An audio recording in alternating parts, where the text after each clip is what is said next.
Hey, everybody, welcome to Brunch Groups. What a great Sunday. It is an opportunity for us to do some of the things that Apostle Paul said the New Testament church should do. And so, gathering outside of the church walls allows us to have a bit of a reset and think about what matters most, who we are, who the Lord is. And it gives you all an opportunity to have some dialogue, get to meet some great people. So, there are so many wins with Brunch Group. We can't say enough about it. So, we're glad that you're here.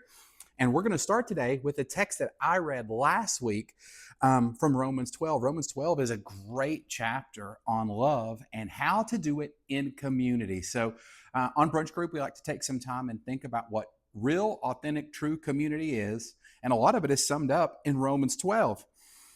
Verse 9 says, "Don't just pretend to love others. Really love them. Hate what is wrong. Hold tightly to what is good." And here where it says, don't just pretend to love others, the definition is don't let your love be hypocritical. Let it come from a place of genuine affection. And then it goes on to say in verse 10, love each other with genuine affection. Take delight in honoring each other. Never be lazy, but work hard and serve the Lord enthusiastically. And here, Apostle Paul does something really profound. He takes two ideas and he merges them.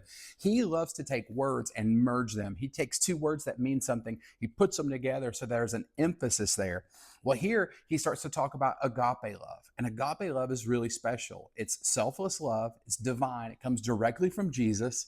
And here we are encouraged to really find it genuinely, where we are serving each other, where we are selfless with our words and actions, where we're actually giving something up.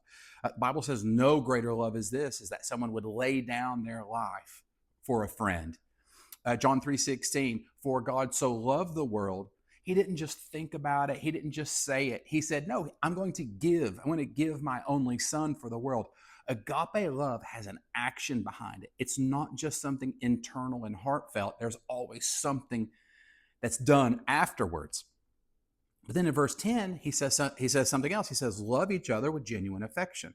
This is a different word in Greek for love. It's not agape each other with genuine affection. It's phileo, Philadelphia love, brotherly love.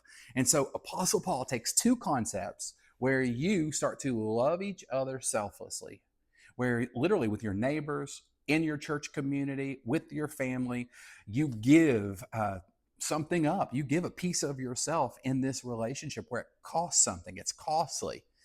But then he says, I want you to do that, but I want you to combine it. And here's what I want you to combine it with. I want you to take genuine brotherly love, a friendship love. And I want you, as you're giving up something for the people you love, I also want you to develop a camaraderie. I want you to develop a way to laugh, a way to be able to be fulfilled, a way where you give a piece, but also you get something back. And I think sometimes in the Christian walk and in church life, we miss this idea of brotherly affection. We understand that Jesus died for us and the cost, it was so costly, and how precious that is, and how he paid our debt. And therefore, when we meet someone on the road, when we meet someone struggling, when we have someone in our life that has a need, a deficit, we do our best to go into that situation and forgive their debt. And there is no greater love. We know that. But Apostle Paul said, now imagine finding a church community. Imagine finding a group of people. When you come into the room, you are selfless. It's about them and you humble yourself. But also you have a genuine affection where you care, where you laugh, where you're concerned with their life. And he says, I need you to kind of concentrate for a second. I'm going to teach you how to do this. And he starts to list things. And he says, here's how you're going to be able to do both of these things: agape, selfless love, and friendship, Philadelphia, phileo love. And he says this: rejoice in our confident hope, be patient in trouble, keep on praying. When God's people are in need, be ready to help them. Always be eager to practice hospitality, which is just opening your doors, opening your homes. Bless those who persecute you. Don't curse them. Pray that God will bless them. Be happy with those who are happy. Weep with those who weep. Live in harmony with each other. Don't be too proud to enjoy the company of ordinary people.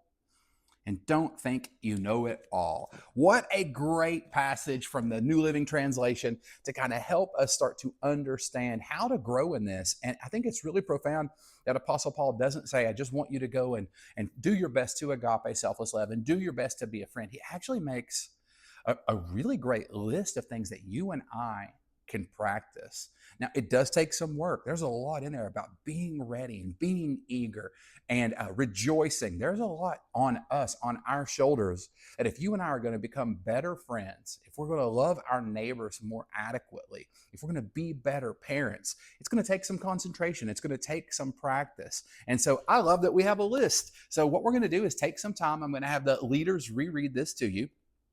We're going to go over just a couple of, do an icebreaker, a couple of questions. Brunch groups are great because sometimes the questions answer themselves in just a few people, but then sometimes everyone has something to add. So don't feel like you have to push for an answer. Don't feel like you have to contribute if you don't really have anything, if you're just listening. This is a great time just to allow us to ponder on these things, to talk about these things, have a great meal, and have a great time. So let's practice agape love. Let's practice Philadelphia friendship love, and let's see what happens.